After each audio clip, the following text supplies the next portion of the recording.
4 करवाऊंगा।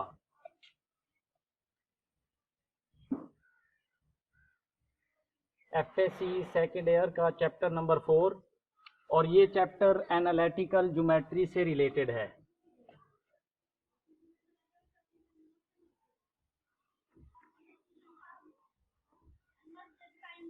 Analytical geometry से related है।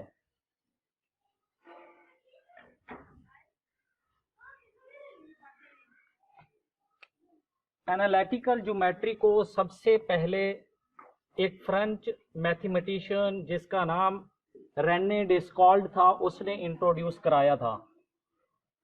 उसने ये इंट्रोड्यूस कराया था कि अलजेब्रिक मेथड को उसने ज्योमेट्री में यूज किया था। रेने डिस्कॉल्ड ने अलजेब्रिक मेथड को ज्योमेट्री में यूज किया था, और ये फ्रेंच मैथमेटिशियन था। एनालिटिकल ज्योमेट्री में सबसे पहले हम कोऑर्डिनेट सिस्टम को डिस्कस करेंगे।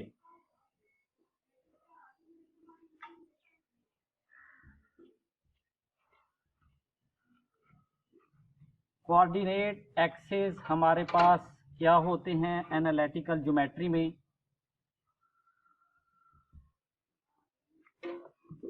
हमारे पास दो लाइनें होती हैं जो एक दूसरे को परपेंडिकुलर क्या करती हैं, इंटरसेक्ट करती हैं। हमारे पास दो लाइनें होती हैं जो एक दूसरे को क्या करती हैं, परपेंडिकुलर इंटरसेक्ट करती हैं। एक हमारे पास हॉरिजॉन्टल लाइन होती है और एक हमारे पास क्या होती है, वर्टिकल लाइन होती है। जिस पॉइंट पर ये दोनों लाइनें एक दूसरे को इंटरसेक्ट करती हैं उस पॉइंट को हम कहते हैं ओरिजिन।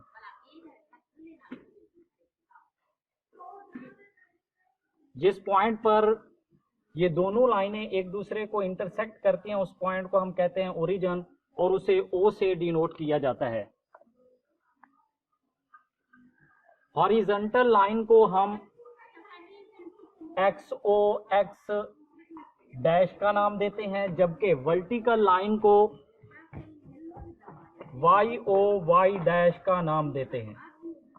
हॉरिजॉन्टल लाइन को हम एक्स ओ एक्स डैश का नाम देते हैं, जबकि वर्टिकल लाइन को वाई ओ वाई डैश का नाम देते हैं।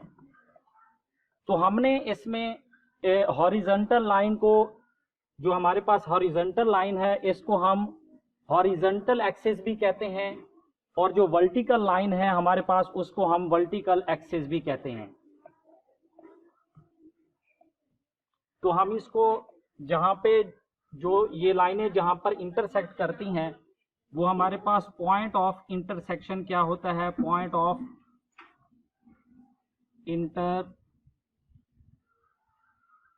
इंटरसेक्शन इज इक्वल टू क्या होता है, ओरिजिन होता है। और इसे हम किससे डिनोट करते हैं, ओ से डिनोट करते हैं। और हमारे पास एक्स ओ एक्स डैश जो है ये क्या होता है, ये होता है हॉरिजॉन्टल एक्सिस। इसे हम क्या कहते हैं, हॉरिजॉन्टल एक्सिस कहते हैं। और जो हमारे पास वाई ओ वाई डैश होता है, वाई ओ वाई डैश, इसे हम कहते हैं वर्टिकल एक्सिस।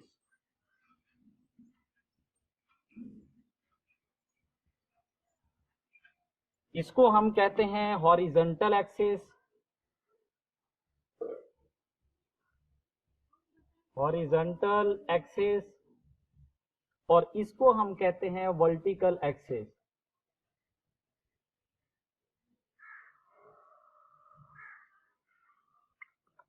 जो पॉइंट ऑफ इंटरसेक्शन होता है उसे हम ओरिजिन कहते हैं।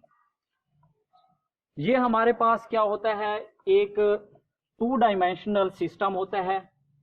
इसमें क्या होता है, 2 डायमेंशनल, ये जो हमारे पास प्लेन है इसको हम क्या कहते हैं, 2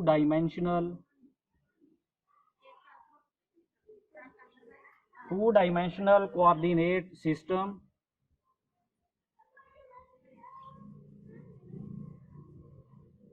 कोऑर्डिनेट सिस्टम, या इसे हम कहते हैं Cartesian coordinate system, Cartesian coordinate system.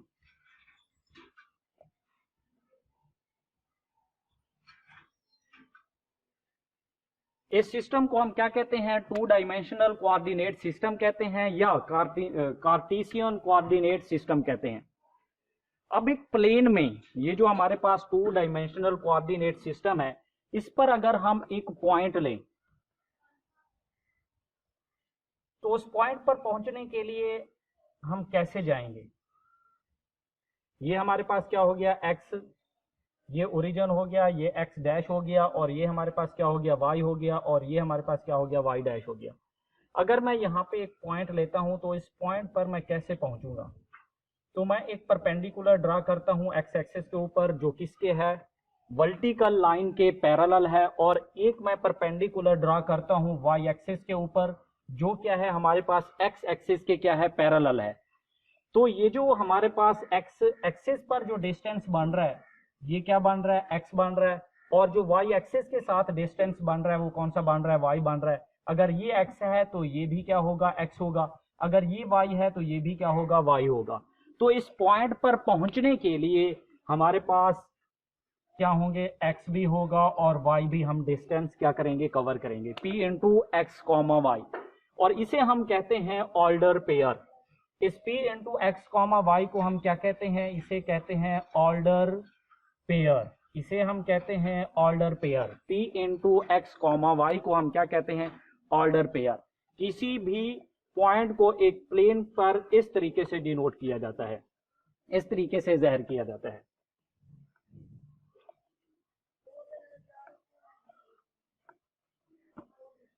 अब हम देखते हैं कि इस कोऑर्डिनेट एक्सिस में, इस कोऑर्डिनेट एक्सिस में हमारे पास कौन कौन से क्वाड्रेंट होते हैं और कितने क्वाड्रेंट होते हैं।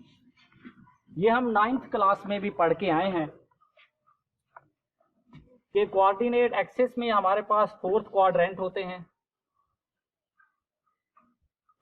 इसे हम एक्स ओ एक्स डैश और इसे हम वाई ओ वाई डैश कहते हैं। एंटी क्लॉकवाइज में इसे हम क्या कहते हैं? फर्स्ट क्वाड्रेंट कहते हैं, और इसे हम सेकंड क्वाड्रेंट कहते हैं, इसे हम थर्ड क्वाड्रेंट कहते हैं, और इसे हम क्या कहते हैं? फोर्थ क्वाड्रेंट कहते हैं। अब फर्स्ट क्वाड्रेंट में हमारे पास जो पॉइंट होता है उसमें एक्स भी पॉजिटिव होता है और वाई भी क्या होता है? पॉजिटिव होता है। और सेकंड क्वाड्रेंट में हमारे पास क्या होता है? y पॉजिटिव होता है, जबकि हमारे पास x क्या होता है? नेगेटिव होता है।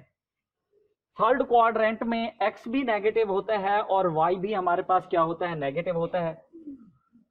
थर्ड क्वाड्रेंट में हमारे पास x भी नेगेटिव होता है और y भी हमारे पास क्या होता है? नेगेटिव होता है। और फोर्थ क्वाड्रेंट में हमारे पास जो x होता है वो पॉजिटिव होता है, जबकि y हमारे पास क्या होता है? नेगेटिव होता है। इसको हम एक और तरीके से भी डिनोट कर सकते हैं। कैसे? ये हमारे पास हो गया x एक्सिस एक्स ओ एक्स डैश, और ये हो गया हमारे पास वाई ओ वाई डैश। अब जो हमारे पास यहाँ पे अगर फर्स्ट क्वाड्रेंट में आप देखें तो हमारे पास यहाँ पे y क्या होता है? पॉजिटिव होता है, और यहां पर भी हमारे पास y क्या होता है? पॉजिटिव होता है। तो ये जो हमारे पास ऊपर वाला ये हिस्सा है, यहां पे क्या होता है? x यानी हॉरिजॉन्टल लाइन के ऊपर वाले हिस्से को जहां पे y क्या होता है? पॉजिटिव होता है, तो इसको हम क्या कहते हैं? इसे हम कहते हैं अपर हाफ प्लेन। इसे जहां पर y क्या होता है? पॉजिटिव होता है, हॉरिजॉन्टल लाइन के ऊपर वाले हिस्से को जहां पर y क्या होता है? पॉजिटिव होता है, इसको हम कहते हैं अपर हाफ प्लेन।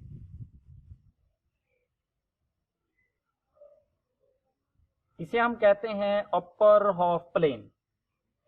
और जो ये हमारे पास हॉरिजॉन्टल लाइन के नीचे वाला हिस्सा है, यहाँ पे क्या होता है? y हमारे पास नेगेटिव होता है, और यहाँ पे y हमारे पास क्या होता है? नेगेटिव होता है। और इस हिस्से को हम कहते हैं लोअर हाफ प्लेन। इसको हम कहते हैं lower half plane, lower half plane इसको हम कहते हैं। ये तो हो गया y के लिहाज से। अब हम इसको x के लिहाज से चेक करते हैं। तो ये हमारे पास हो गया x एक्सिस और ये हमारे पास हो गया y एक्सिस।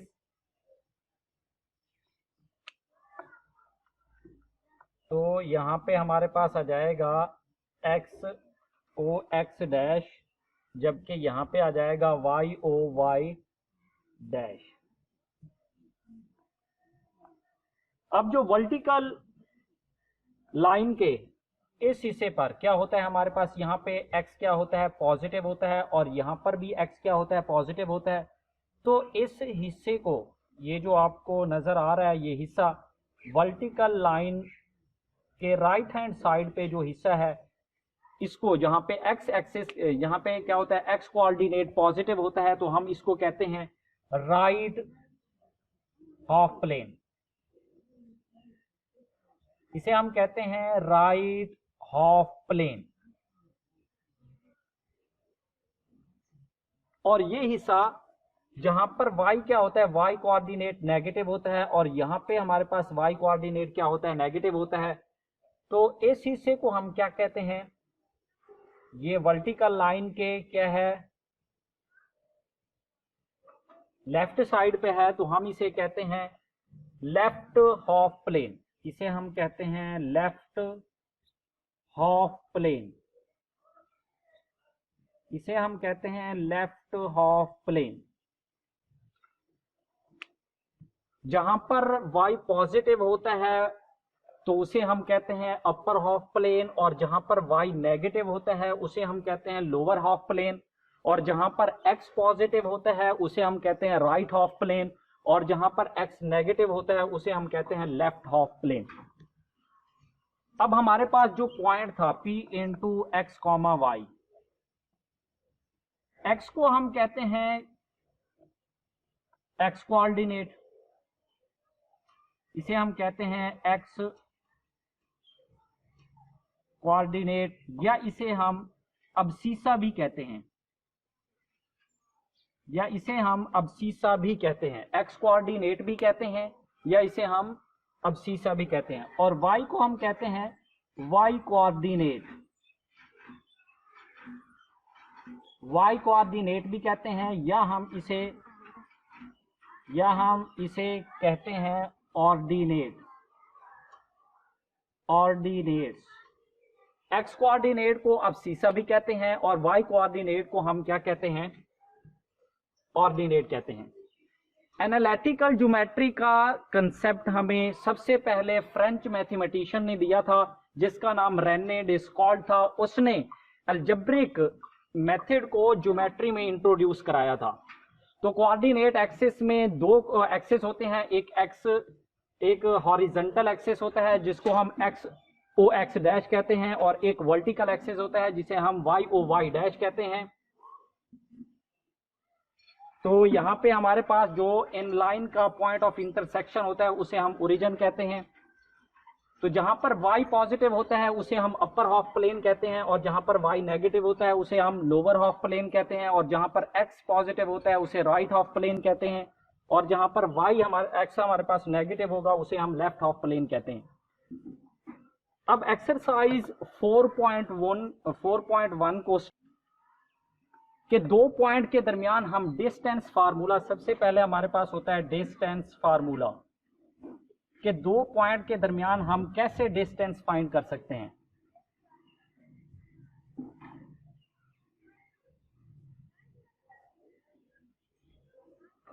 डिस्टेंस फार्मूले को हम पहले देखते हैं कि हमारे पास डिस्टेंस फार्मूला क्या होता है। सबसे पहले हम एक प्लेन लेते हैं, ये हमारे पास क्या है, एक प्लेन है। तो हमने इस प्लेन में दो पॉइंट्स ले लिए, एक पॉइंट को मैंने ए का नाम रख दिया और दूसरे को मैंने बी का नाम रख दिया। आपकी मर्जी है, आप कोई भी इनके नाम रख सकते हैं। तो इन दो पॉइंट्स के दरमियान मैं क्या करना चाहता हूं, डिस्टेंस फाइंड करना चाहता हूं। मैं फासला फाइंड करना चाहता हूं, इनके दरमियान में डिस्टेंस फाइंड करना चाहता हूं, तो जो ए के कोऑर्डिनेट होंगे वो कौन कौन से होंगे? अब ए का एक्स एक्सिस के लिहाज से डिस्टेंस और ए का वाई एक्सिस के लिहाज से डिस्टेंस, तो ये इसका जो डिस्टेंस हो जाएगा वाई के लिहाज से इसे मैं y1 का नाम दे देता हूं और x के लिहाज से मैं इसे x1 का नाम दे देता हूं। तो अब जो ए के कोऑर्डिनेट होंगे वो कौन से होंगे? x1 और ये y1 हो जाएंगे। इस तरीके से मैं बी के भी कोऑर्डिनेट ले सकता हूं। हमारे पास जो इसके x एक्सिस के लिहाज से डिस्टेंस होगा इसे हम कहते हैं y, और जो y एक्सिस के लिहाज से हमारे पास डिस्टेंस होता है, x एक्सिस के लिहाज से हमारे पास डिस्टेंस होता है, उसे हम कहते हैं x। तो ये हमारे पास यहाँ पे क्या हो जाएगा? y2 हो जाएगा और इसे मैं नाम रख लेता हूँ x2। तो b के जो कोऑर्डिनेट होंगे हमारे पास वो कौन कौन से हो जाएंगे? x2 हो जाएगा और साथ में क्या आ जाएगा? y2 आ जाएगा। अब मैं डिस्टेंस फाइंड करना चाहता हूं इन दो पॉइंट्स के दरमियान में, a और b के दरमियान में डिस्टेंस फाइंड करना चाहता हूं। तो x एक्सिस के लिहाज से a और b के दरमियान में जो डिस्टेंस होगा वो क्या होगा हमारे पास? ये टोटल हमारे पास क्या है? x2 है, और यहां से यहां तक का जो डिस्टेंस है वो क्या है? x1 है। तो ये जो डिस्टेंस होगा वो किस चीज के इक्वल हो जाएगा? टोटल में से अगर मैं इसको माइनस कर दूं तो हमारे पास a और b के दरमियान में क्या आ जाएगा? डिस्टेंस आ जाएगा। इसी तरीके से y के लिहाज से भी मैं फाइंड कर सकता हूं। ये टोटल हमारे पास क्या है? y2 है, और यहां से यहां तक का जो डिस्टेंस है वो क्या है? हमारे पास y1 है। तो यहां से यहां तक का जो डिस्टेंस होगा वो किस चीज के इक्वल हो जाएगा? ये हो जाएगा y2 माइनस y1 के इक्वल। तो अब मैं AB का डिस्टेंस फाइंड कर सकता हूं कि मेरे पास जो AB का डिस्टेंस होगा इसकी मैग्नीट्यूड किस चीज के इक्वल हो जाएगी? ये हो जाएगी x2 minus x1 whole square, और ये प्लस आ जाएगा y2 माइनस y1 और ये होल का स्क्वायर, और साथ में ऊपर आ जाएगा अंडर रूट। अब जो डिस्टेंस का फार्मूला है वो क्या है? ए बी की magnitude is equal to x2 minus x1 whole square plus y2 minus y1 whole square, और इसका क्या आ जाएगा? अंडर रूट आ जाएगा। और इसको हम ऐसे भी लिख सकते हैं कि अगर मैं ए बी का डिस्टेंस मैं ऐसे लिख दूं कि x1 minus x1 minus x2 whole का स्क्वायर, और ये plus y2 minus y1 whole का स्क्वायर, और इसके ऊपर क्या आ जाएगा? अंडर रूट आ जाएगा। इन दोनों में से मैं कोई एक यूज कर सकता हूं। आप इस तरीके से फाइंड करना चाहें तब भी आपका आंसर सेम आएगा, अगर आप इस तरीके से फाइंड करना चाहें तब भी आपका आंसर क्या आएगा? सेम आएगा। ये तो है दो पॉइंट्स के दरमियान में अगर हम डिस्टेंस को फाइंड करना चाहें तो हम इस मेथड्स को यूज करके डिस्टेंस फाइंड कर सकते हैं। अब ये है कि अगर मैं उन दो पॉइंट्स के दरमियान में डिस्टेंस तो हमारे पास आ गया, मैं उसका मिड पॉइंट फाइंड करना चाहता हूं, दरमियान वाला पॉइंट फाइंड करना चाहता हूं, तो फिर मैं उसे कैसे फाइंड करूंगा? हमारे पास एक लाइन है, ये लाइन है, इसका जो पॉइंट है हमारे पास x1 और ये क्या है? y1 है, और इसको मैंने b का नाम रख दिया। ये क्या है? x2 और ये y2 इसके क्या है? कोऑर्डिनेट हैं। अब मैं इस लाइन का मिड पॉइंट फाइंड करना चाहता हूं, इसका दरमियान वाला पॉइंट फाइंड करना चाहता हूं। p इंटू मैं इसे x, y का नाम रख देता हूं। इसके लिए हम फार्मूला यूज करते हैं मिड पॉइंट फार्मूला। इसे हम कहते हैं mid point formula. Mid point को हम m से भी डिनोट करते हैं, और इसे आप p इंटू एक्स का नाम भी दे सकते हैं। मैंने यहाँ पे p का नाम दिया हुआ है। तो p इंटू एक्स y मैं कैसे फाइंड करूंगा? तो ये किस चीज के बराबर हो जाएगा? p इंटू एक्स y किस चीज के इक्वल हो जाएगा? तो ये हो जाएगा x1 को मैं x2 के साथ ऐड कर दूं, तो ये हो जाएगा p इंटू x1 प्लस क्या आ जाएगा? x2, और डिवाइड क्या हो जाएगा? 2 कॉमा आ जाएगा, और साथ में हमारे पास आ जाएगा y1 प्लस y2, और डिवाइड हमारे पास क्या हो जाएगा? 2 हो जाएगा। तो इस फार्मूले से हम किसी भी दो पॉइंट के दरमियान में मिड पॉइंट निकाल सकते हैं, किसी भी लाइन का हम मिड पॉइंट निकाल सकते हैं इस फार्मूले से। ये क्या होता है p into x1 plus x2 divide में 2 और ये कॉमा y1 प्लस y2 और डिवाइड में क्या आ जाएगा 2 आ जाएगा। तो इस मिड पॉइंट फार्मूले से हम किसी भी लाइन का मिड पॉइंट निकाल सकते हैं इजीली। अब ऐसे है कि अगर हम किसी लाइन का पॉइंट निकालें लेकिन उसमें उसका मिड पॉइंट नहीं होना चाहिए, किसी भी लाइन के ऊपर कहीं पर भी पॉइंट हो सकता है। जैसे मैं एक लाइन लेता हूं, इसका नाम मैंने ए बी रख दिया। अब इस लाइन के ऊपर मैं पॉइंट फाइंड करना चाहता हूं, वो मिड पॉइंट नहीं। मिड पॉइंट के लिए तो हम फार्मूला पढ़ चुके हैं। अब अगर हमारे पास कोई मिड पॉइंट ना हो, किसी भी जगह पे इस लाइन पे किसी भी जगह के ऊपर आपका पॉइंट हो सकता है, यहां पर भी हो सकता है, यहां पर भी हो सकता है, यहां पर भी हो सकता है, तो हम उसको कैसे फाइंड कर सकते हैं। तो अब देखिए हमारे पास यहाँ पे अगर मैं पॉइंट को फाइंड करना चाहूँ तो अब इसके लिए हम एक यूज करते हैं फार्मूला, उसको हम कहते हैं रेशियो फार्मूला। इसको हम क्या कहते हैं, रेशियो फार्मूला। हम इसके लिए कौन सा फार्मूला यूज करते हैं, रेशियो फार्मूले को हम यूज करते हैं। रेशियो फार्मूले को अगर हमारे पास मिड पॉइंट फाइंड नहीं करना हो और किस लाइन के ऊपर किसी भी जगह के ऊपर हमने पॉइंट फाइंड करना हो तो इसको हम सी से भी डिनोट करते हैं। और यहाँ पे हमारे पास p into x comma y मैंने ले लिया है। तो अब a से p तक जो डिस्टेंस है मैं इसे k1 का नाम दे देता हूं और हमारे पास p से b तक का जो डिस्टेंस है उसे मैं अपनी मर्जी से k2 का नाम दे देता हूं। इसे मैंने k1 का नाम रख लिया, a से p तक का डिस्टेंस, और p से b तक का जो डिस्टेंस है उसे मैंने k2 का नाम रख दिया। आपकी मर्जी है, आप इसका कुछ भी नाम रख सकते हैं। तो यहाँ पे मैंने पॉइंट क्या फाइंड करना है, x कॉमा वाई को। तो मेरे a के जो कोऑर्डिनेट्स हैं वो है x1 कॉमा y1 और b के जो कोऑर्डिनेट्स हैं वो हमारे पास है x2 कॉमा y2। b के कोऑर्डिनेट x2 और ये y2 है, जबकि हम जो मैंने पॉइंट फाइंड करना है p into x comma y. तो अब रेशियो फार्मूला क्या होता है, इसको हम c से भी डिनोट करते हैं। तो यहाँ पे मैंने p into x comma y का नाम रखा हुआ है। तो p into x comma y, तो ये किस चीज के बराबर हो जाएगा, p इंटू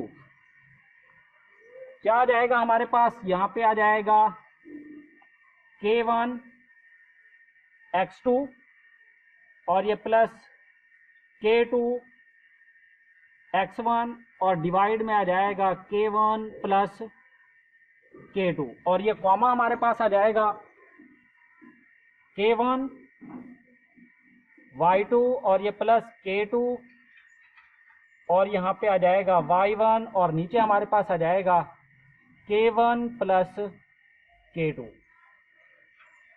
अब अगर किसी लाइन के ऊपर आपने कोई भी पॉइंट फाइंड करना हो तो उसके लिए हम रेशियो फार्मूला यूज करते हैं। और रेशियो फार्मूला किस चीज के बराबर होता है, k1 x2 plus k2 x1 divide में k1 प्लस k2 और ये comma k1 y2 plus k2 y1 और डिवाइड में हमारे पास आता है k1 प्लस k2। तो डिस्टेंस फार्मूला, अगर दो पॉइंट्स के दरमियान में आपने डिस्टेंस फाइंड करना हो तो उसके लिए हम डिस्टेंस फार्मूले को यूज करते हैं। वो किस चीज के बराबर होता है, ए बी कॉमॉड is equal to x2 minus x1 whole square plus y2 minus y1 whole square और इसके ऊपर अंडर रूट आ जाएगा। और अगर एक लाइन के ऊपर आपने मिड पॉइंट फाइंड करना हो तो उसके लिए हम मिड पॉइंट फार्मूला यूज करते हैं, जो किस चीज के बराबर होता है, p into x1 plus x2 divide में 2 आ जाएगा और ये comma y1 plus y2 comma divide में क्या आ जाएगा, 2 आ जाएगा। और अगर किसी लाइन के ऊपर आपने किसी भी जगह के ऊपर पॉइंट फाइंड करना हो तो उसके लिए हम रेशियो फार्मूला यूज करते हैं। वो किस चीज के बराबर होता है, k1 x2 plus k2 x1 divide में k1 प्लस k2 और ये कॉमा k1 y2 और ये प्लस k2 y1 डिवाइड में k1 प्लस k2। तो ये फार्मूले हैं